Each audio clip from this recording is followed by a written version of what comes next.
Now I would like to introduce you to our panelists, Dr. Elizabeth Hendren and Dr. Adrian Gamlin. Dr. Hendren completed a medical school at the University of British Columbia and her internal medicine and nephrology training at the University of Toronto, where she is a senior nephrology fellow. She has a special interest in pregnancy and women's health in kidney disease, and her research focuses on improving the attitudes and knowledge of physicians toward women's health.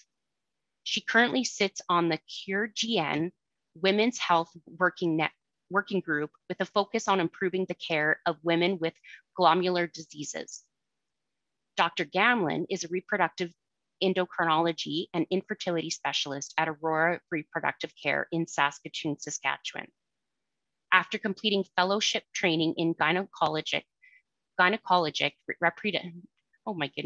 reproductive endocrinology and infertility at the University of British Columbia, she returned to participate in practice in Saskatoon.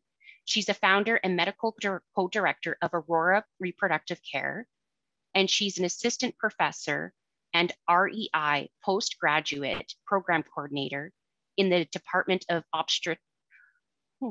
Obstetrics and Gynecology at the University of Saskatchewan. Her clinical interests include polycystic ovary syndrome, assisted reproductive technologies, and fertility preservation.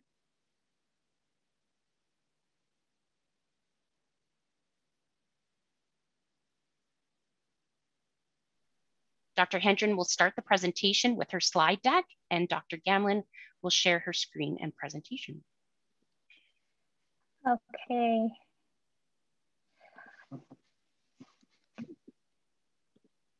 Thank you so much, everybody. It is my sincere pleasure to be presenting here today the work that we're doing with women's health and chronic kidney disease, and to just chat more about how you can think about your fertility and planning to have the family that you want while also having kidney disease. So first off, I have no financial conflicts of interest. And I also would like to acknowledge that I'm currently in Toronto, Ontario, which is the traditional territory of many nations, including the Mississaugas of the Credit, the Anishinaabe, the Chippewa, the Haudenosaunee, and the Wendat people. And it's also now home to many diverse First Nations, Inuit, and Métis people. And Toronto is also covered by Treaty 13 with the Mississaugas of the Credit. And so that's so important in terms of thinking about where we're sort of situated within Canada right now. So it may not surprise you that physicians have not always been the most supportive when it comes to counseling women about pregnancy in the context of having chronic kidney disease. And it has gone as far as to be formally published in 1975 in the literature that children of women with renal disease used to be born dangerously or not at all, and not at all if doctors had their way. But the good news is that I'm here to tell you today that people with kidney disease can have children, people on dialysis can have children, and people with transplants can have children. And even though my area of specialty is sort of quote unquote women's health, I think it's really important to acknowledge that not all people who are able to have children or who do have children identify as a woman, and that this is really important to be, we want to be inclusive of all genders who have children. And so throughout this presentation, I will be trying to use sort of more gender inclusive language and sort of referring to you as opposed to specific genders of people that are able to have children. But the good news is that you can have children in the context of kidney disease at any point in your journey. So the goal of the talk today is to cover three main areas from the kidney disease perspective. So one is, should you get pregnant? And this is going to be going through what some of the risks of pregnancy are in the context of chronic kidney disease. The next thing we're going to talk about is, when should you get pregnant? And so if you've learned about the risks and you would still like to grow your family, what is the right time for you to be thinking about making that decision? And then finally, who should you talk to before you get pregnant? So how do you establish all of your ducks in a row to make sure that you have the best pregnancy outcome possible? And I think that one of our patients, Maddie, can explain this better than I. So I'm going to just show you a patient perspective about having a pregnancy on dialysis.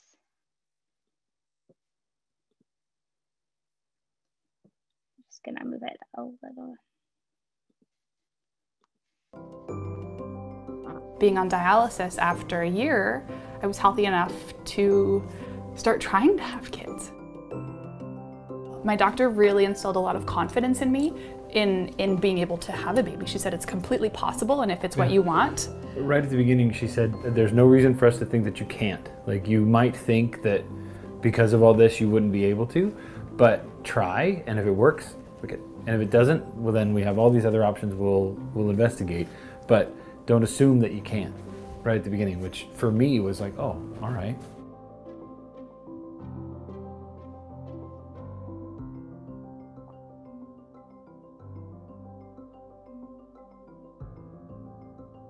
I have 0 kidney function, so there's no chance of the baby ruining whatever kidney function I have left. The biggest challenge for me so far being pregnant has been managing dialysis. It's harder on my body when I'm pregnant because my body is working so hard to do so much, and it's something that I have to recover from every single day, and so I have been getting a lot of headaches throughout this pregnancy, and it's been getting better. I don't know what's changed, but I've been getting less headaches, and so I just take it a day at a time. I just focus on one day at a time. I just need to survive today, and tomorrow is going to be another day. It is manageable, and people tell us, how are you going to manage? And I say, I don't know, we just are. Like, yeah, day at a time. We'll figure out how to roll with it. It'll be complicated, yeah, but kids are, full stop, I think. So, sure, this adds a layer of complexity, but complexity is interesting. We can hack it, I think. Yeah. Give her.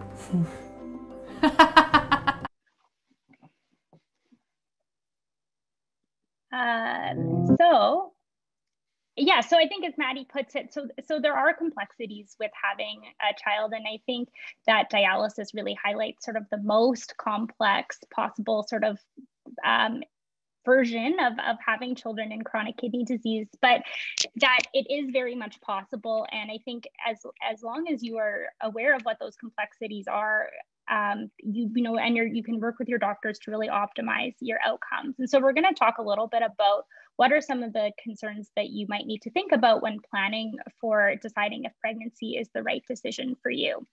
And so in our clinic, when we're counseling women with kidney disease about pregnancy, we like to talk about 3 main risks that could apply. And so the 3 things we think about are the risk of losing kidney function, particularly in women who have chronic kidney disease or who have had a previous kidney transplant. We then talk about what the risk of pregnancy complications, and so what a pregnancy with kidney disease might look like. And then finally, the risk of fetal complications. And so what are the possible implications that your illness could have on the baby that's growing inside of you?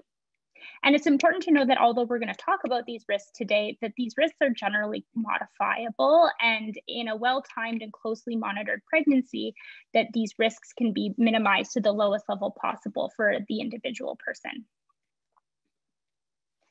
So the reason we want to think about the loss of potential kidney function is that pregnancy can put an increased stress on the kidney. And so for somebody with underlying kidney disease, this can sometimes accelerate the loss of kidney function, which could push you theoretically closer to dialysis or needing a kidney transplant. And this risk is variable depending on the severity of your kidney disease. And so if you're starting off with a relatively normal kidney function, and this risk is actually quite low that you will lose kidney function in pregnancy, versus if you're coming into pregnancy with more advanced kidney disease, this risk could be higher that you're going to lose some kidney function. And this can sometimes make the decision to pursue pregnancy quite complex, because you have to sort of decide if that's going to be the right decision for you. Are you willing to risk the potential loss of some of your kidney function in order to grow your family through pregnancy? And it's also important to know that if women are starting off with quite advanced kidney disease, if people are starting with advanced kidney disease, they may require dialysis closer to the end of the pregnancy as the stress on the kidney becomes more severe. And it's unfortunately unlikely that you will be able to come off of dialysis if you do require a transition to dialysis in pregnancy. So that's typically a one-way transition if you do lose a significant amount of kidney function during pregnancy. And so, as I say, it's not a simple or complex decision, but it's a very individualized one. Ways that we can modify this risk is working with you before the pregnancy to reduce your blood pressure. And so this risk is highest if your blood pressure is above 140/90. And so we can use medications to lower your blood pressure that are safe in pregnancy. If you have high levels of protein in the urine, and we usually use a cutoff of about 1 gram per day, so you might know your particular cutoff for your urine. And then as well, if you have fluctuating kidney function before your pregnancy or more advanced kidney disease, more loss of kidney function, these risks of you losing kidney function in pregnancy could be a bit higher than somebody who doesn't have these conditions. So definitely talking with your doctor about optimizing these 3 things and asking them about how stable your disease has been is a really important part of understanding what the risk of pregnancy will be for you and your kidney disease. The other thing to consider is that some of the medications you're on may not be safe for pregnancy. And so it's important to talk to your nephrologist or your pharmacist before planning for pregnancy. And 2 really important medications that we come up across is myfortic or mycophenolate, also known as Cellcept. This is a medication that's commonly used in patients with lupus and post-transplant. So this medication is absolutely cannot be on board at the time that you're planning for pregnancy, and we like it to be off for at least 6 weeks beforehand. And so this doesn't mean that you stop this medication cold turkey and then try to get pregnant. This means that you should work with your doctor to figure out alternatives to this medication that can be used. The other thing is certain blood pressure medications that we commonly use in kidney disease also will need to be removed before the first trimester. And so that's also really important when you're thinking about planning for pregnancy and thinking about the optimal timing of being on these medications. But as you can see, it's not all bad news. So there are lots of safe pregnancy medications that we can use for both pregnancy and breastfeeding. And if you want to get a sense of that, there's a great resource available on the Ontario Renal Network website that goes through patient information for women who are planning pregnancy, as well as, and this chart is included. So you can review your particular medications and also bring this chart to your pharmacist or your doctor and talk about alternatives if some of the medications that you're on are not pregnancy safe. And so Maddie is an example of somebody who had a pregnancy on dialysis. And so when you're thinking about having a pregnancy while on dialysis, some things you may want to consider is that women on dialysis may have a harder time becoming pregnant. And Dr. Gamblin is going to speak about this in more detail in her discussion. And so if you're not having a regular menstrual cycle while you're on dialysis, you may require a more intense dialysis routine. And this has been shown to restore fertility in some women who are on hemodialysis. The other thing to consider is that peritoneal dialysis is not an optimal form of dialysis for people who are planning pregnancy, just because of complications with irritation of the abdominal lining that can prevent proper implantation and a proper pregnancy growth. And so if you really are interested in growing your family while you're on dialysis, but you're on peritoneal dialysis, you may need to talk to your doctor about switching to hemodialysis with the intention of planning for pregnancy. And then once pregnant, a woman will generally require a more intensive hemodialysis routine. Maddie said 50 hours per week. We aim in general for 36 hours per week, we know is associated with the best outcomes. But this is about 3 times more dialysis than the typical person would be getting on a regular hemodialysis schedule. So this is a more intensive dialysis because the pregnancy, in order to be safe for the baby that's growing, to create the optimal environment, we want to have more dialysis to clean a lot of toxins out of the blood. And then finally, the third stage of your kidney disease that you could have a pregnancy in would be after you've had a kidney transplant. And so many women experience a return in their fertility through the return of regular menstrual cycles after they've had their transplant. But it's important because that mycophenolate, that cell sept, is a really important part of the post-transplant regimen, that you do not get pregnant without talking to your doctor, because you don't want to get pregnant while you're on that medication. And generally, we want people to wait at least 1 year after transplant and to be stable on medication with stable transplant function. And that's to preserve the ultimate life of the kidney transplant that you have. There's also the possibility that you may develop antibodies against the kidney that are stimulated by pregnancy. And we call this a sensitization. So that means that it may be harder for you to find a subsequent transplant down the road after you've had a pregnancy. And unfortunately, for some women, this risk is 0%. They go through pregnancy and they don't have any sensitization. And for others, it's a very sensitizing event and they have a lot of antibodies that develop. And we're not able to predict really who's going to react in what way, whether you're going to be sensitized at the end of your pregnancy or not. And so it's sort of a bit of an unknown risk, but you also, again, have to consider what your priorities are. And in terms of growing your family, sometimes there are risks that you just sort of have to consider and keep in mind, but think about how important it is to raise your family. And then finally, if you did lose kidney transplant function during a pregnancy, this would not be held against you if you were looking for a future transplant. So just because you choose to pursue pregnancy, if you lost kidney function, this would still allow you to get a second transplant. This wouldn't be a reason that somebody wouldn't list you for a transplant down the road. I know a lot of people have questions about that. So those are sort of the risks to you and your kidney during pregnancy, but there are also some pregnancy-specific risks that I want to talk about. And so typically the two big pregnancy risks that can come up in women with kidney disease at any level, so either on dialysis, with chronic kidney disease, or after transplant, is a risk of high blood pressure or hypertension in pregnancy. And this can be something that occurs throughout pregnancy. There's also a condition called preeclampsia, which is a disease of the placenta, which is what connects the baby to the mom.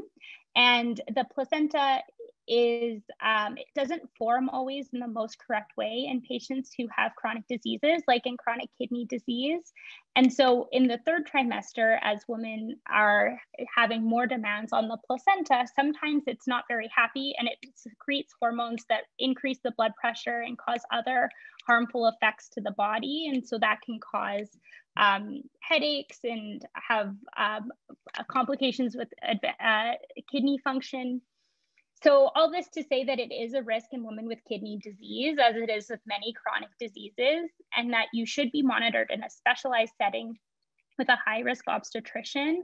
And ideally, if it's available to you, a multidisciplinary clinic where both a kidney specialist and an obstetrician would be following your care. Because you want to have, or at least a maternal internal medicine specialist and OB together. You really want to have sort of a combined team, somebody who's looking after mom and then somebody else who's looking after baby and the implications for baby. And there are things we can do to reduce this risk, including using aspirin. So these are definitely things that we can modify for you. Again, if we're doing pregnancy ideally in a controlled way with everybody knowing about the pregnancy. What we really don't want is for you to know that you're 24 weeks pregnant and we haven't had the chance to do all this optimization for you early in the first trimester when we can actually modify some of these risk factors. And then finally, so people want to know what's going to happen to their baby if they have a pregnancy. So women with kidney disease do have a higher likelihood of having a preterm or an early delivery, which can result in babies being a bit smaller for their own gestational age, and they are more likely to require assistance around the time of delivery. But in Canada, especially, the rate of stillbirth is very, very low. So most women who sort of pass that first trimester miscarriage, they will go on to have babies. And again, I feel like a broken record, but if you are in a more monitored setting with people who specialize in kidney disease and people who specialize in higher risk pregnancies, we can augment some of these risk factors to try to get you as far along in the pregnancy as possible. So again, I hope the message that everybody is getting is that in a well-timed pregnancy and a pregnancy which is closely monitored, we can try to mitigate some of this risk. We can never make it a risk-free pregnancy altogether, but there are definitely many things that we can do working with you to help make this risk as low as possible. And I haven't given specifics about, okay, what is the likelihood my child will be born early? Because it's very specific and individualized for each person, depending on the stage of their kidney disease and what other health factors they have going on. So it's impossible for us to predict in general what your risk of this will be. In some people, it will be a lot lower, and in others, it could be higher. So now you know about the risks, and I hope I haven't scared you too much off of growing your family, because as I said at the beginning, women are and people are and can get pregnant who have kidney disease. And so this is not to say that you can't get pregnant or you shouldn't get pregnant, but just to know what some of the risks are of having pregnancy. So if you're thinking about planning for your family, there's two things to consider. So one is the stability of your disease beforehand. So if you have chronic kidney disease, you want to have disease which is well controlled and not actively flaring or getting worse at the time that you're planning for pregnancy. And that's going to reduce some of those risks of pregnancy that we spoke about. And it's also going to reduce the need that the use of medications that could potentially be harmful.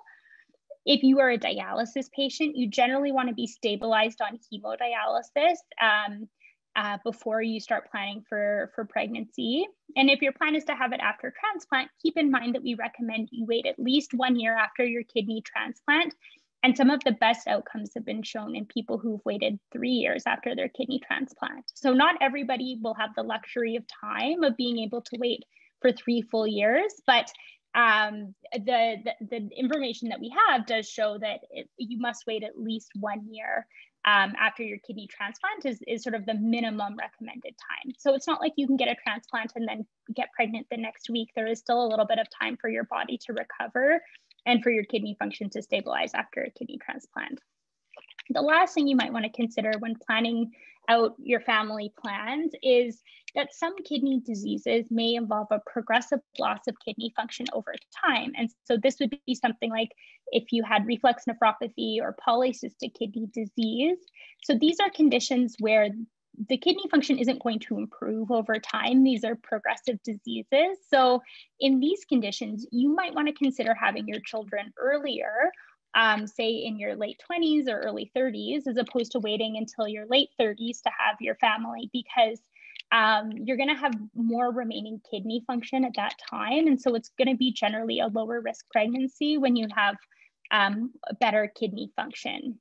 And so you don't really want to go to your doctor at the age of 40 with more advanced disease and know that maybe if you'd had kids 10 years earlier, it may have been a much lower risk pregnancy. So that's something to consider as well. Sometimes women don't come to us until it's too late, and we wish we had seen them 5 or 10 years earlier. So if you're planning for pregnancy, there are some people that you should talk to. So a nephrologist and a transplant nephrologist if you've had a kidney transplant. So things that you should ask would be what medications you're on and are they safe for being in pregnancy? How is your blood pressure being controlled? Is there any way that you could optimize that more, say with pregnancy safe medications?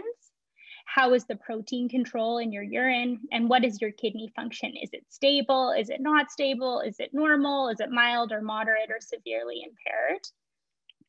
And you may have access to a kidney disease specific pregnancy counseling clinic. And so we have one in Toronto. I know there's one in Vancouver. And so some programs may have access to a specialist who can also walk you through and do an individualized risk assessment.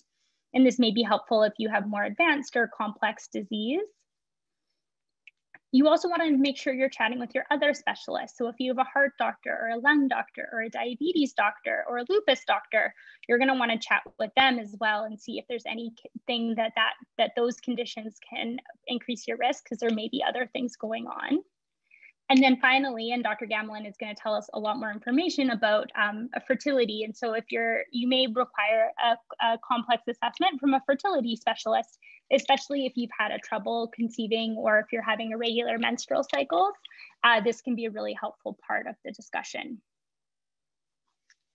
So overall, I hope today I haven't scared anybody off from having the family that they long for, because I really want the message here to be that you can have a family and have kidney disease, but it's all about balancing the risk and making sure that you are comfortable of the potential risks before you go into pregnancy. So definitely let your doctor know early if you are interested in having a pregnancy, and hopefully they'll be able to have more the approach that we're taking here in Toronto, as opposed to what the doctors were saying in 1975, just don't get pregnant at all.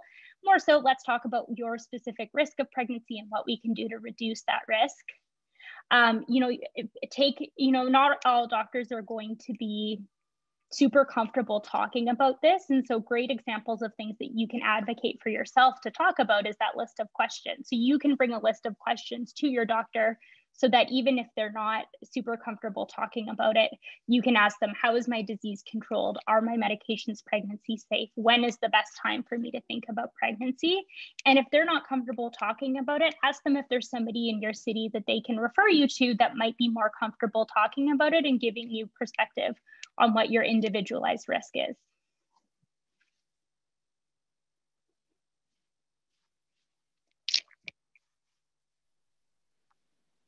So with that, I'll pass it over to Dr. Gamlin, and then afterwards we're going to have time for questions. And so very excited to spend a lot of time answering your guys' specific questions.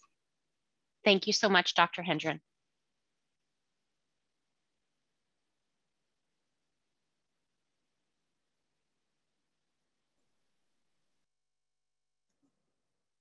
Good morning, good afternoon, depending on where you are in the country right now. It's a real pleasure to be here. I'd like to thank the organizers for inviting me to talk to you about some very important issues for women and men in their reproductive years who are dealing with chronic kidney disease. Thanks, Dr. Hendren, for that awesome presentation. So as Susanna mentioned before, I am a specialist in reproductive care. So my background is obstetrics and gynecology, and then I have extra training in the field of reproductive endocrinology and infertility. And so I spend my time working with people who are trying to achieve pregnancy, who are trying to build their family in various different ways. Including people who are affected by chronic illnesses like kidney disease.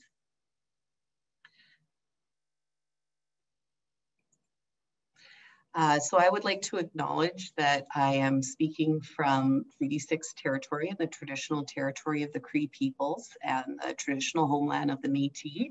I'm in Saskatoon this morning. And today I would like to spend some time, I think it's really important to kind of start by reviewing normal fertility. So, what do you need to get pregnant? What things need to be there in order to conceive? And in particular, what does the normal menstrual cycle look like, and how does the menstrual cycle work? I'd like to spend some time reviewing ways that you can optimize your natural fertility. And then we'll spend some time discussing infertility and how often does it happen in general, and what risk factors in particular exist for women and men who have a history of kidney disease. I'd like to talk about how to recognize when you may need to access fertility care and how you can access this care in your area. And then I'll briefly spend some time outlining some options for fertility treatment and some of the implications of kidney disease in these treatments in particular. So what do you need to get pregnant? Just sort of getting back to the basics, you need healthy eggs. And you need healthy eggs that are being released or being ovulated regularly. You need healthy moving sperm. You need a normal uterus and normal open fallopian tubes so that the sperm and the eggs can meet. and so that the fertilized egg has a normal, healthy place to implant. And you need to be having regular and appropriately timed intercourse. So the menstrual cycle, the menstrual cycle is a beautiful, complex thing. But just to sort of summarize what happens during a normal menstrual cycle, the brain sends a signal to your ovary telling it to grow an egg. And so as a response to that signal from the brain, the egg starts to grow in the ovary. And the surrounding structures of the egg produce hormones. And these hormones are also involved in the signaling system and also are involved in the development of the uterus and the preparation of the uterus for implantation of the fertilized egg.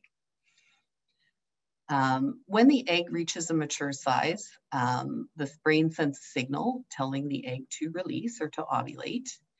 And the egg is released and it goes into the fallopian tube. After the egg is released, the ovary starts producing a new hormone, which is called progesterone. And it is also involved in preparing the uterus for implantation of the fertilized egg. So after the egg is released from the ovary, it's actually not released directly into the tube, it's released into the abdominal cavity. And the fallopian tubes have these tiny little fingers on the end that sweep the egg into the tube. And that's where the egg and the sperm meet. And so fertilization happens in the tube.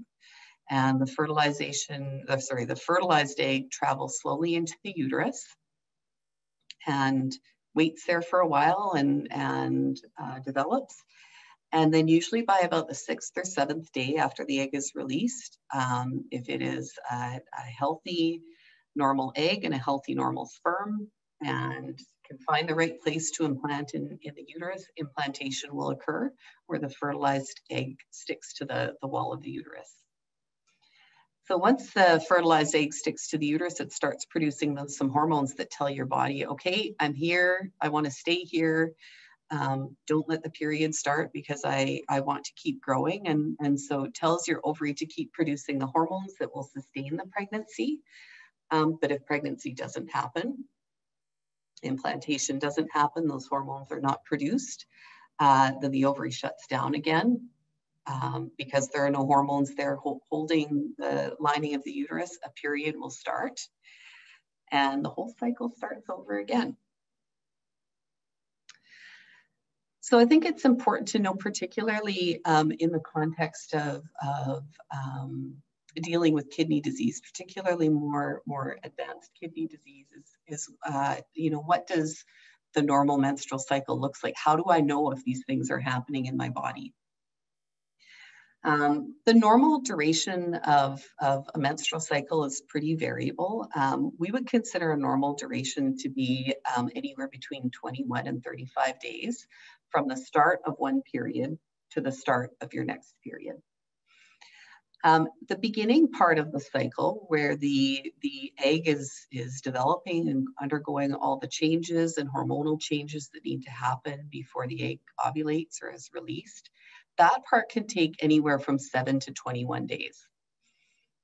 The second part of the cycle, after ovulation, where the egg might be fertilizing and might be traveling back into the uterus to implant, that is a little bit more fixed. So for most women with regular menstrual cycles, that period of time is approximately 14 days. So, many couples, when they're initially trying to get pregnant, aren't really thinking too much about the timing of intercourse or when they should be trying. They're just, getting together regularly and hoping that a pregnancy will happen.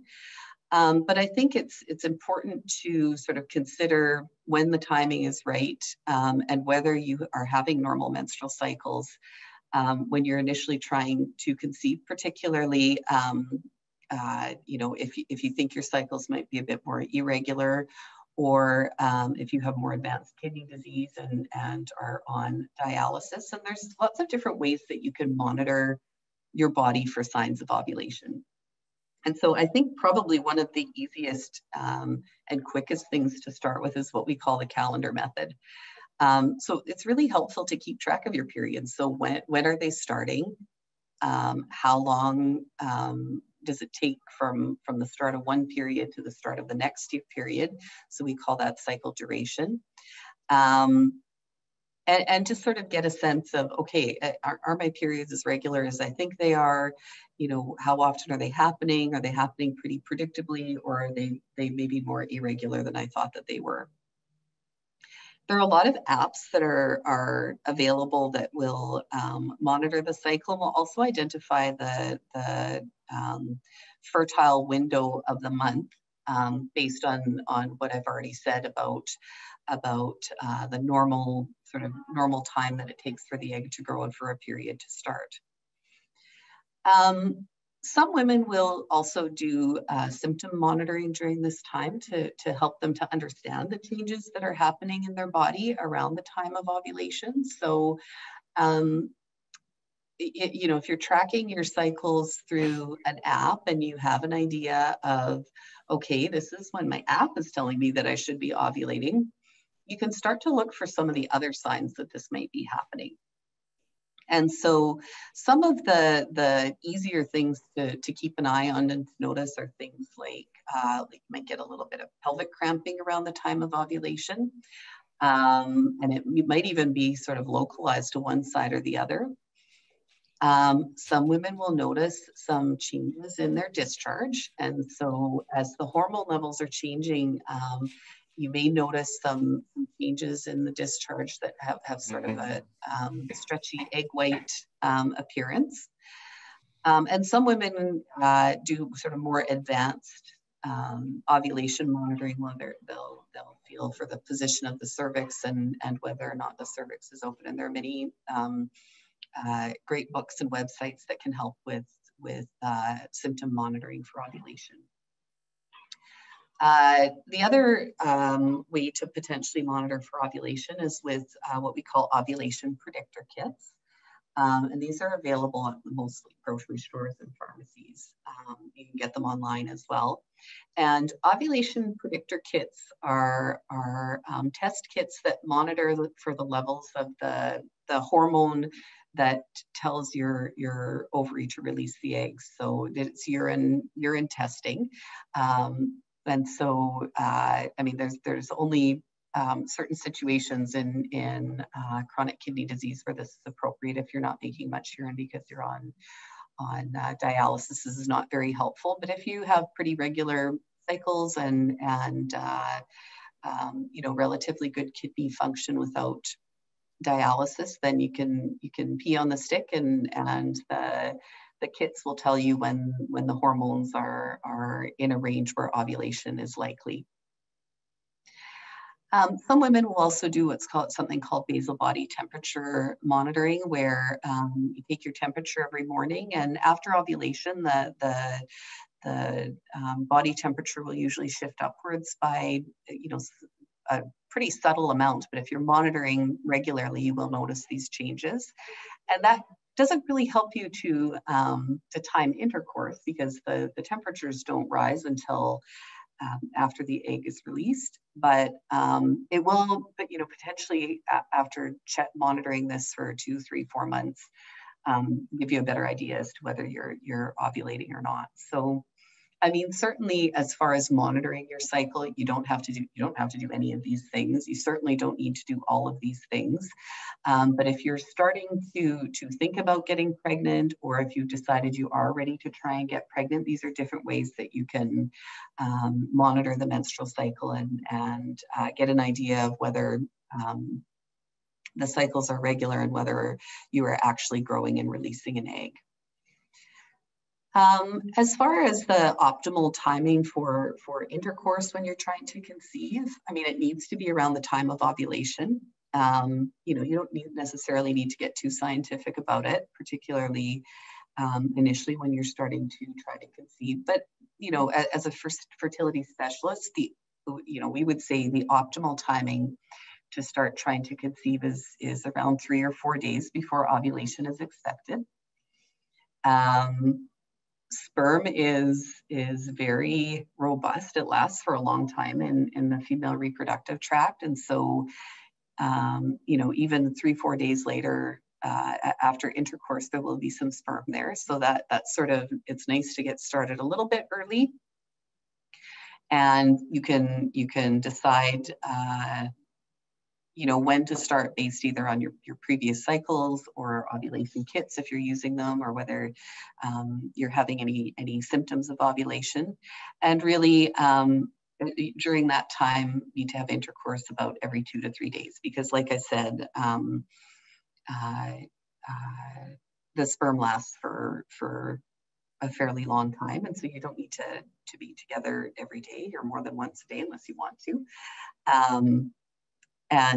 Once the ovulation window has closed, once you have ovulated already, as I say in my clinic, after that, it's purely recreational, but that's allowed too. So that's sort of an idea or an outline of, okay, you've decided you're going to try and get pregnant. Here's how to know if you're cycling regularly and if you're ovulating, and you know, understanding when you should be trying to get pregnant. There's other ways that you can optimize your natural fertility as well. And a lot of this has been covered by Dr. Hendren. But it's very important that, you know, in the context of chronic kidney disease, that you plan. I mean, of course, there are some women who are going to unexpectedly become pregnant, or maybe, you know, haven't had the benefit of having all the specialists in place that they can consult with beforehand. But I think that at the end of this presentation, both from Dr. Hendren and I, the take-home message is going to be plan, plan, plan, optimize, optimize, optimize. So make sure that your kidney disease is stable, you know, in the best condition that it's going to be, and that you are on all the right medications that are appropriate for you to be using during pregnancy. You also want to optimize any other medical conditions that you might have. So you might need to meet with your rheumatologist beforehand to make sure that other aspects of, for example, your lupus is under control. If you have kidney disease related to diabetes, you want to make sure that your blood sugar is optimized, because this can have effects in pregnancy as well. You want to try and be in a healthy weight range. And so we know that some of these conditions that are more common in women with kidney disease, such as preeclampsia, that Dr. Hendren talked about, are also worse if you're overweight. So it's important to have a healthy diet and get regular physical activity to try and maintain or achieve a healthy weight. We ideally want women taking folic acid prior to pregnancy to prevent birth defects in the baby. So either prenatal vitamin or folic acid can be started even before you are pregnant. And it's always a good idea to cut out all the bad habits before you try and conceive. So if you are smoking cigarettes, if you're vaping, either nicotine products or non-nicotine products, it's a good time to stop those. Minimize your alcohol intake, stop cannabis or other recreational drug use beforehand, and get your body in tip-top condition before you're pregnant, rather than trying to cut out these bad habits once you've conceived already. And in general, it's always a good idea to discuss, you know, whether or not there are any immunizations that need to be updated prior to pregnancy, either with your family physician or your internist or your nephrologist, whoever it is that you see most regularly for your regular medical care. So infertility is defined as the inability to conceive a pregnancy after 1 year of trying. And it's pretty common. It affects overall approximately 10 to 15% of couples who are trying to conceive. That's 1 in 6 couples. That's pretty common. And it becomes more common with age. So as you get older, the likelihood of having fertility issues or of having trouble conceiving increases, and the risk of miscarriage increases as you become older as well. And the reason for this is because of, primarily because of female factors, and particularly because of the quality of the eggs and how that changes over time. Fertility issues, both in the population in general and in men and women with chronic kidney disease, can be due to a number of different factors. The most common ones, or the most common sort of umbrellas of problems, are ovulation issues. So problems with development or release of the egg. Pelvic diseases, so scar tissue within the pelvis that affects the function of the fallopian tubes. Sperm abnormalities are very common, so male fertility issues are present in at least a third to a half of couples who present with fertility problems. And then in many situations, we actually aren't able to identify the specific reason that their fertility issue is present. We call that unexplained infertility. As is the case with many concurrent medical conditions in chronic kidney disease, infertility is not really well studied or well recognized in the context of chronic kidney disease. But we do know that it's common. So it's likely very common in women with end-stage kidney disease who are on hemodialysis, peritoneal dialysis, or women who have recently had a kidney transplant.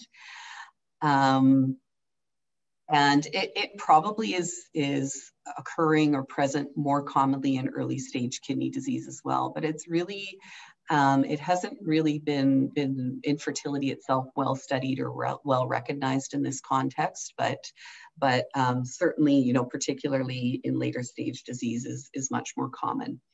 Now, I always say that with a grain of salt or a warning. I would never tell a reproductive age person that they could not conceive or could not get someone pregnant. So, I mean, certainly if you are not in a position to start trying to conceive or don't want to get pregnant, you should be doing something to prevent pregnancy, even if you are on dialysis or recently post-transplant.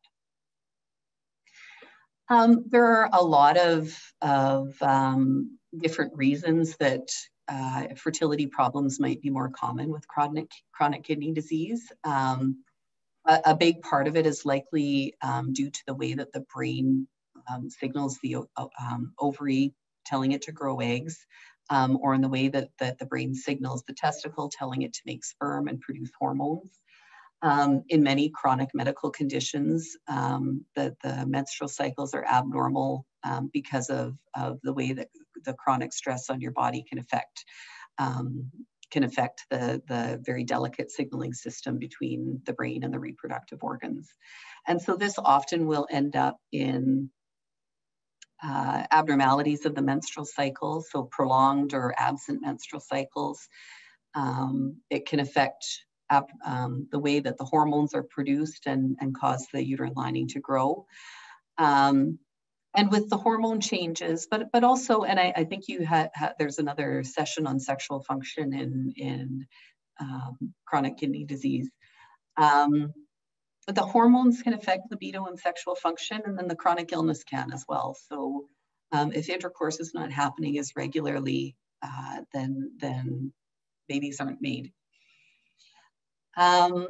Women with chronic kidney disease may also have a lower egg supply than women who do not, for reasons that are not really well understood. And then age-related changes may be more common. So if you've been delaying pregnancy while optimizing your kidney function or while waiting for transplant, the age-related changes that happen with fertility may be more pronounced. In men, again, with the abnormalities in the signaling system and the hormones, we may also see a reduced number and quality of sperm. And if those hormones are not telling the testicle to produce testosterone, which is a stimulus of libido and sexual function in men, then again, intercourse happens less frequently, and with difficulties in sexual function, achieving adequate intercourse is less likely. Okay, so I had a poll question. I think now would be a good time to set up the poll, and maybe we'll look at the results after I talk about the slides. So my question is, with whom do you feel most comfortable discussing fertility issues? So would it be your nephrologist, your family physician, your nephrology nurse, your gynecologist, or friends and family? So are these results shared now?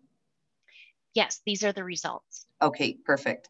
All right, so it seems like it's a pretty close three-way tie between your nephrologist, your family physician, and your gynecologist.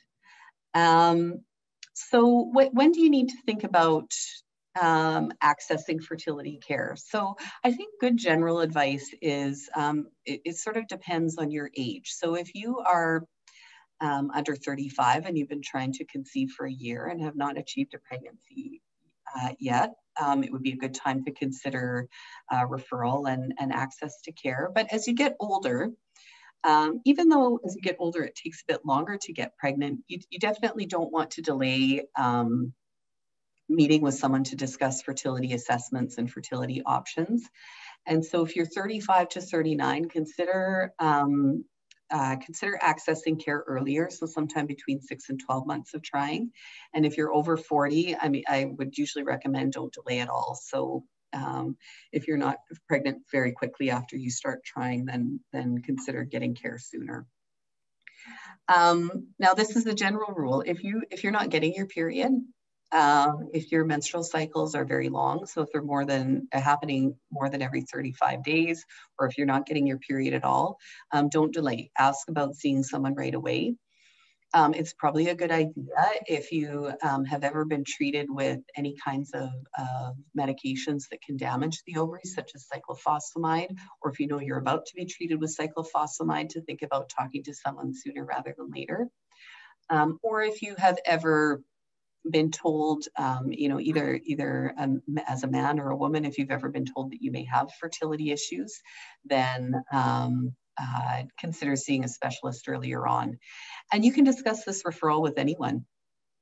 So referrals, we see referrals coming from the family physician or nurse practitioners, medical specialists, like your nephrologist, or if you see someone else more regularly, your endocrinologist, rheumatologist, whomever, they can send a referral with details about your medical conditions. Or if you have been referred from your team to see a high-risk pregnancy specialist, they can involve us in your care as well.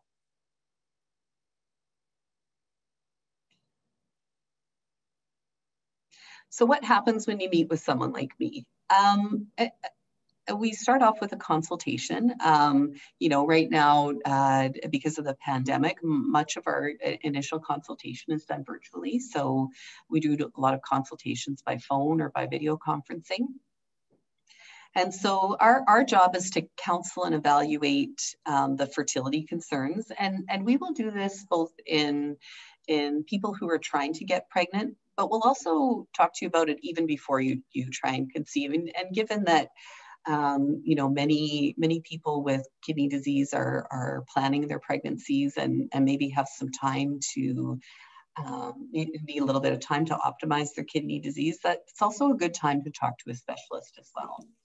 We start off with a complete medical history for yourself and your partner if you have one. And it's always very helpful if we can get a really detailed medical history, in particular a detailed medication list. And my experience in most people with kidney disease is that list is usually pretty accessible, and it's very helpful for us to have a copy of that. If you're feeling intimidated about the idea of meeting with a fertility specialist, and worried about maybe intimacy of some of the exams or not wanting to be examined, I can reassure you that usually, at least on the first the first visit, it's usually consultation only and not a physical exam, and that's something that would maybe potentially come down the road. We also take a detailed reproductive history about what's happened in the past, what's going on right now. It's very helpful if you've been tracking your periods and we get a sense of what's going on with that. And the consultation is usually, on the longer side compared to some other doctor's appointments. It's usually booked for 45 minutes to an hour. We will usually arrange for testing, definitely if you've been having fertility issues, but we'll also discuss testing even if you haven't started to try and get pregnant yet, to look at some hormones. And we often do this right at the start of the cycle and then after the time that we expect you should have ovulated. We will often do infectious disease testing, and that is done prior to any kind of fertility treatment anyone involved in the treatment. So for the individual that we're consulting with, their partner, if they have one, if you're considering something like surrogacy, that would happen in the surrogate and her partner as well. You will likely have pelvic ultrasound organized and some kind of testing of the uterus and the fallopian tubes. And there are many different ways that this can be done. We would arrange for sperm testing as well. And so these sorts of things usually take about a month to a month and a half to coordinate because it does depend on the menstrual cycle. I think I'm echoing Dr. Hendren when I say this. Even pre-pregnancy or during fertility therapy, we very much use a team-based approach. So we will talk to you about collecting more information about your health and your treatments and your kidney function and medications from your team. And so we may want your nephrologist to be involved, your family physician. If you haven't seen a high-risk obstetrician or a maternal medicine specialist, we'll want that kind of specialist to be involved, and your other disease specialists as well. And so, we may request charts and we may request that you collect some information as well. After we have gone through the consultation process, testing, collecting information, a follow-up appointment is scheduled so that we can discuss test results. We review prognosis for pregnancy. At that point, we'll likely discuss fertility treatment options. If that is something that you are interested in at that point in time. And that discussion will include the cost of fertility treatments, as many provinces don't insure all or any fertility treatments. And we'll also discuss the effects of treatment on your chronic kidney disease and vice versa, because there are some implications of fertility treatments on kidney disease. I think it's important to know that a consultation and testing don't commit you to anything. So don't feel that there will be an expectation that if you go through all of this, that you're going to do something at the end of it.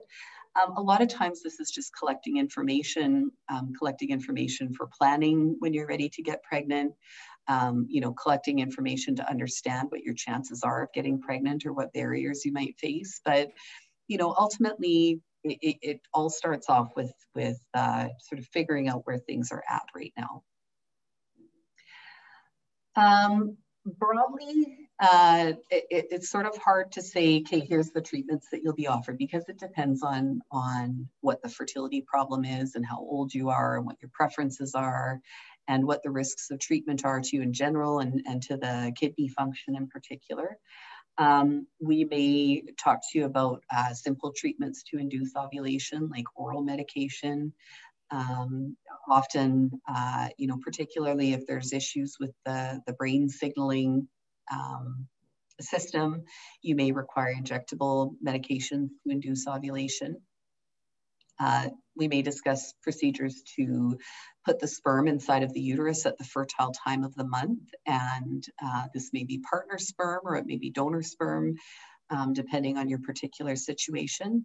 And we may also discuss more advanced reproductive treatments like in vitro fertilization, where fertilization of the egg happens outside the body. We will talk to you about what the implications of the kidney disease are in the fertility treatments. In particular, we will discuss the importance of avoiding multiple pregnancy. Some fertility treatments increase the risk of twin pregnancy or even more than twins. And if pregnancy is hard on your kidneys, twins is doubly hard on your kidneys. So we really, really want to avoid that in women who have underlying medical conditions. We may need to consult with your nephrologist about the medications that you may require during fertility treatment. And there are some complications in IVF treatment in particular that may affect kidney function. And so we talk about those risks and how we will mitigate or reduce those risks so that we don't chance any further damage to the kidneys. And ultimately, if either you decide that you don't want to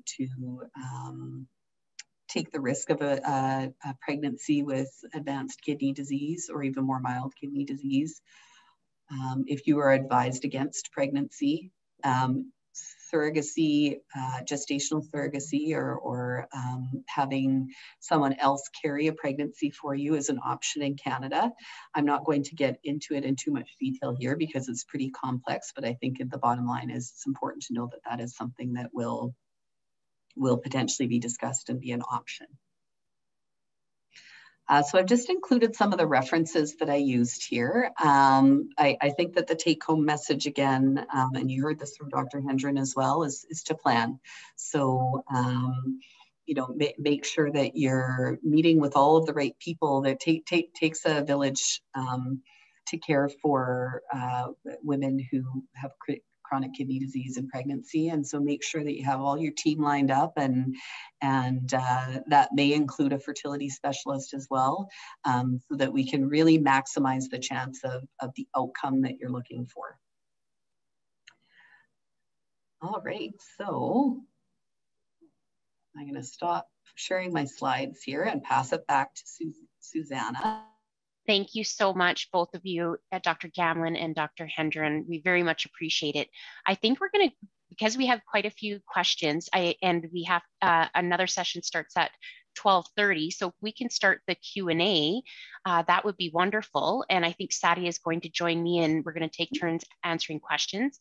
And just a reminder, for those that haven't asked a question and they do want to ask, just if you want to put your hand up, you can just press the little icon with the hand, or you can just put your hand up like this if you have trouble finding it, as well as you can write a question in the chat.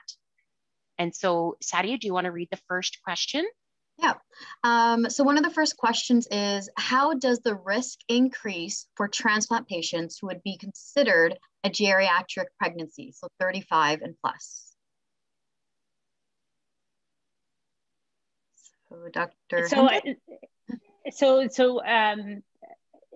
Like, what is the risk? How does the risk in pregnancy increase for people who are over the age of 35? I think when we're counseling people with kidney disease in and of itself is such a big risk factor that I think we don't focus too much on your age, because you can't modify your age.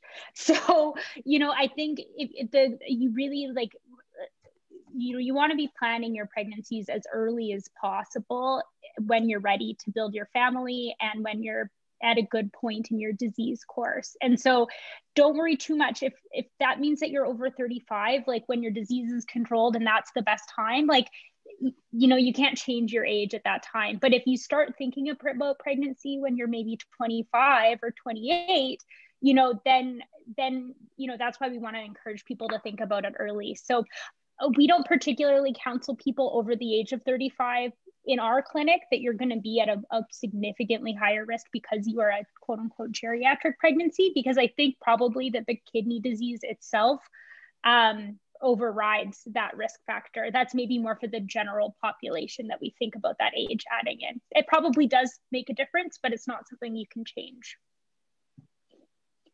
Thank you. And I guess a follow-up question with that is there a prime in your transplant to have a pregnancy? And yeah, I'm going to get that. Sorry, I'm just going to get Philippe to read that question in French for everyone. Of course.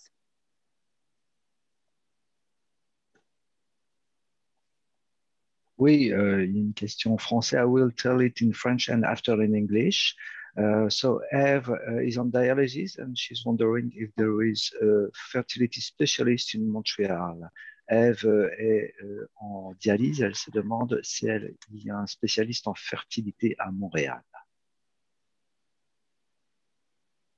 Now, I'm not aware of any fertility specialists in Montreal who have a specific expertise or interest in chronic kidney disease. It would be sort of a pretty niche subspecialty. However, I think that any reproductive endocrinologist infertility specialist will be able to help you if you are interested in fertility evaluation or fertility assessment. And there's a lot of pretty great clinics in Montreal. And so, you know, for example, and a little bit of the decision of where you go might be geographic. So it might depend a little bit where in Montreal you live. But I know that Procrea and Clinique Ovo are excellent. Montreal University has an excellent clinic. McGill, it really, you know, I would discuss it with your physician and try and figure out what's close and accessible for you and where maybe your other specialists are. But you would not have any issue accessing excellent fertility here in Montreal. Awesome. Thank you for answering that. So another question that we have pertains to the men on dialysis. And a lot of men, we had one person state that they were told by their nephrologist that they couldn't be a father to a child. However, he did end up having a child. And what should men with CKD or transplant be aware of in regards to family planning? Wow, thanks, Sadia. That's such a great question. And I think such a great example of why these overarching statements, just sort of disallowing people from pursuing their families can be really challenging and harmful. So it kind of breaks my heart to hear that, you know, a big part of the research I'm doing is actually in working on nephrologist competencies in these areas and getting them a little bit more up to speed and able to have these discussions with their patients. I'm also aware, Susanna, that there was a question we kind of skipped over. And so we can go back to that question as well to whoever answered it. So regarding male fertility on hemodialysis, there's no reason to think that as an overarching statement that male fertility would be severely affected. The best way to know would be to get your sperm analyzed at a lab. And, you know, it can happen to men that are not on dialysis or who are on dialysis. There are certain medications that can affect sperm quality. So it's absolutely not impossible for men on dialysis to father children. And the best way to know what your likelihood is of having challenges would be to see a reproductive endocrinology, an infertility specialist, and to do a sperm analysis. And the nice thing is that you don't have to worry about the risk of pregnancy on your body. And so unlike people who carry children on dialysis, they do have a little bit more to sort of think about when it comes to that sort of specific risk. You know, once you've provided your part of the deal, then the stress on your body becomes a lot less. And Philippe, do you want to, oh, sorry, Dr. Hendren, you go ahead. Oh, I was just going to ask Susanna if you wanted to maybe restate the question and then Philippe can. Oh, sure. The question was, is there a prime in a transplant to get pregnant? And then do you want me to have Philippe translate or will the interpreters? I think the interpreters will. Okay. Proceed. Yeah. So regarding a prime, so research done out of Vancouver actually showed that the ideal time to wait after a kidney transplant is 3 years. So your risk of losing kidney transplant function is lowest if you wait at least 3 years after your kidney transplant. But we know that a lot of women don't have, or a lot of people don't have 3 years to wait. And so at least 1 year is our bare minimum recommendation. And if you can wait a little bit longer, if you're in your 20s still and you still have time in your sort of fertile window, then technically 3 years is ideal, but most women start to run into issues with timing and running out of time at that stage. So at least one, there might be a little bit of benefit if you wanted to wait 3 years. Thank you. And Philippe?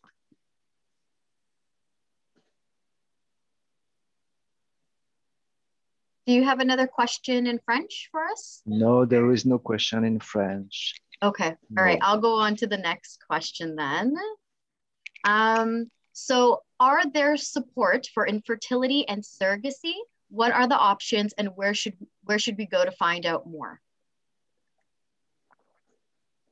So as I said before, surrogacy is pretty complex fertility treatment, and I would be reluctant to sort of direct anyone to one specific resource. I think it's really important that if this is something that you're considering, if you have not yet connected with a fertility specialist, but if you and your nephrologist or other specialists feel that you're really not a great candidate for pregnancy for whatever reason, that it's really important to connect with a fertility specialist early on to review what your options are for surrogacy. In Canada, you can't pay someone to be a surrogate. It is different in some other countries. And so it's important that you get all the right people on board to sort of explain the intricacies of how surrogacy works, and to also help you understand how to identify an appropriate surrogate. There are some agencies in Canada that help to match couples to, or women and couples to surrogates. Often, particularly at the clinic that I work at, because we're in Saskatchewan, we're small and not as large of a pool of potential surrogates. A lot of times it's someone that the intended parents know. And so a family member or a friend or someone who's willing to do this to help them out. So yeah, I'm not going to direct you to any specific resources, but if this is something on your mind, this is absolutely the time to talk to a specialist about it and to talk about what that might look like for you. So another question we have is, how do you find out the level sensitization following pregnancy? That's such a great question. The main thing is that this is only checked in patients who are actively on the wait list for a kidney transplant. And so generally you either have to have a living donor in mind and be at the stage of your kidney disease where you're being worked up for a living donor kidney transplant, or be on dialysis and on an active wait list for a kidney transplant. And so that means that you've already gone through all of the medical pre-clearance and you're otherwise cleared for a transplant and you're just on the waiting period. And so in all of those patients, the PRA, which is the lab test that we look for, is checked on a regular basis. In Ontario, it's, I believe, every quarter, so 4 times a year. But it would be different potentially depending on the region where you live. And that's something that's only collected and is automatically collected for people who are active or are in the workup for a living donor. Otherwise, it's not a test that's available to just the general kidney disease population. Again, because it's something that we can't modify. It either happens or it doesn't. And so unfortunately, it would be great if we could just send it on everybody and we could let you know what your risk is, but that's not the way the test works, and that's not the way that the funding works. Philippe? Go ahead. I have one question in French. Yes. Yes. How to boost low libido and vaginal sécheresse? Comment booster la baisse de la libido et la sécheresse vaginale?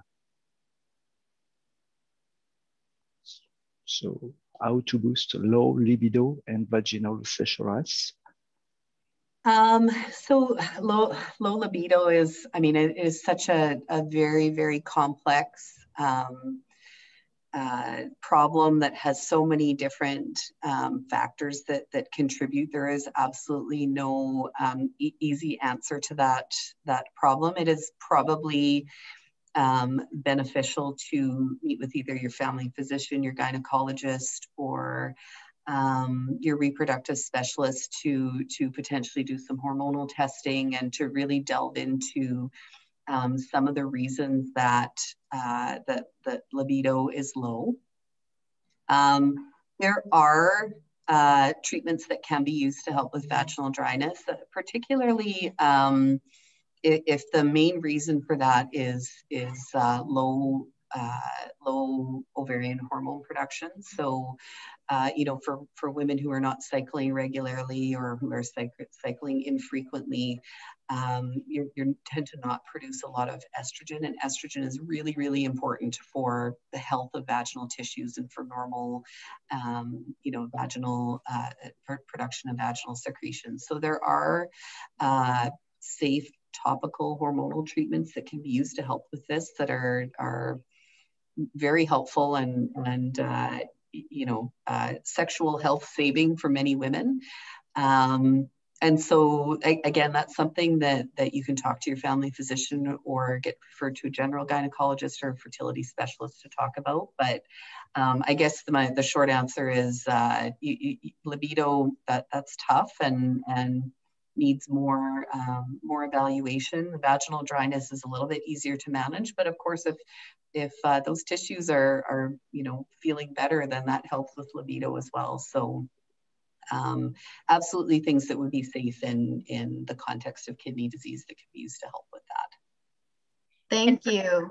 And for those that, sorry, Sadia, and for those that missed the session yesterday, Sex in the Kidney, all sessions were recorded, so they should be up and running by next week or the week or so, but you will get notification when they are up. So that's a good session that if you didn't listen to it yesterday. Philippe, I think you had another question in French. Oh, you're on mute.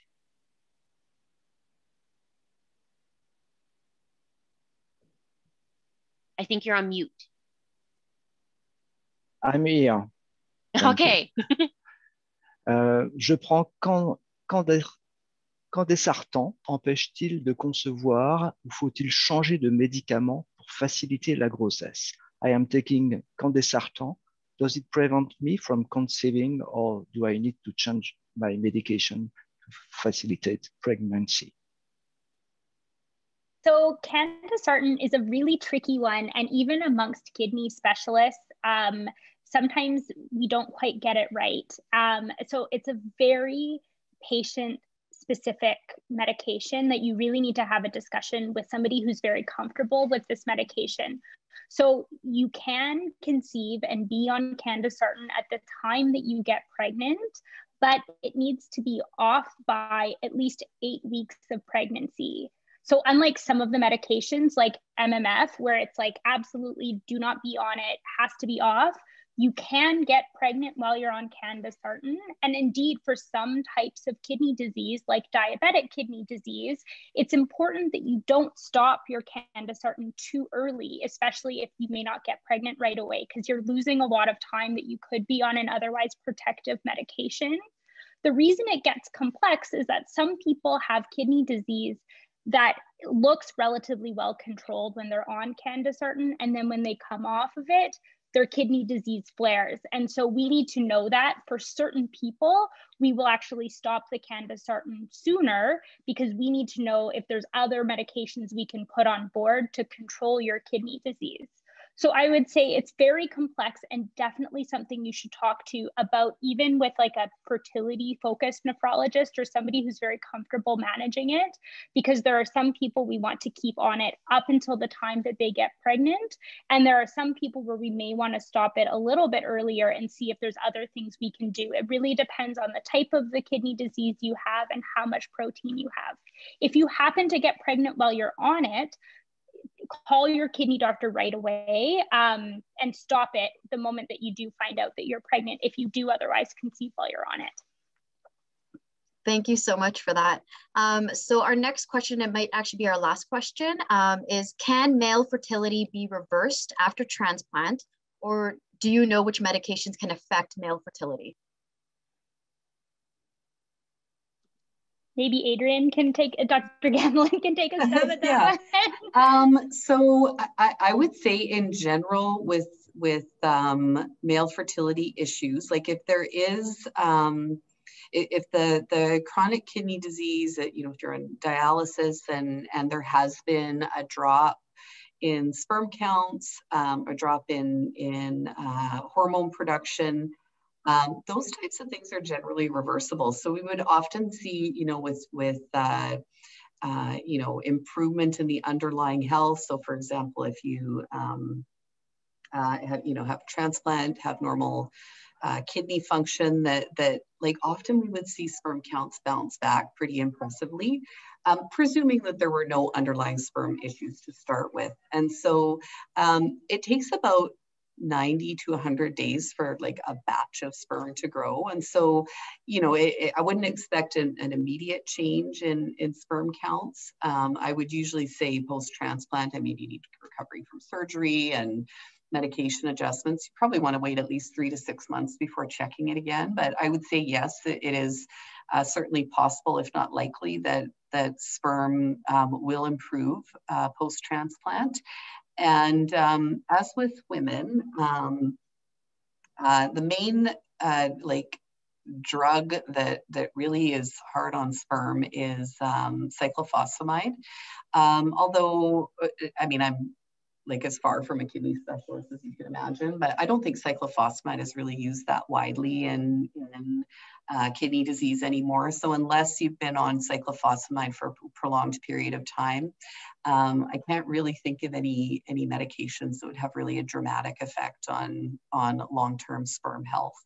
And so, yeah, definitely this is a scenario where you would want to have a fertility specialist involved, but yes, sperm's pretty resilient. The other thing too is if anyone has put you on testosterone supplements for low testosterone or low testosterone symptoms, that will essentially shut sperm production down altogether. So, you may have been put on that for symptoms of low testosterone, but if you're post-transplant wanting to conceive a pregnancy, you need to stop that and give some time for that to wash out before we really know what your sperm is truly, what your sperm production ability truly is. Can I just add 2 things? I know we're short on time. So if your kidney doctor or anybody is recommending a course of cyclophosphamide to you and you haven't had your children yet, sperm banking is definitely an option and something that you should consider. So, hopefully you should be able to get sort of an urgent referral into a fertility clinic in your area, even just for sperm banking. It's, then at least you have a sample available before you've done a course of cyclophosphamide. So definitely something you should push for and advocate for. And the other thing to consider, I spoke a lot about MMF, Cellset, Myfortic, the same medication being harmful for women, but it's actually safe for men to be on Myfortic at the time of conception. So there's no association between men being on Myfortic and having congenital problems. It's entirely only in women. So you don't have to wait that same year after transplant, change your medications over. You don't have that same consideration that women do. Perfect. On behalf of the Kidney Foundation, thank you so much for the excellent presentations and discussion on fertility and family planning with kidney disease. And thank you to everyone who took part in the Q&A of this session. And if you have any further questions, or if your questions wasn't answered during this session, you can email them to kidneyprograms@kidney.ca or programs@rain.ca. And I will put that in the chat as well. And please, everyone, thank you so much for participating. Thank you.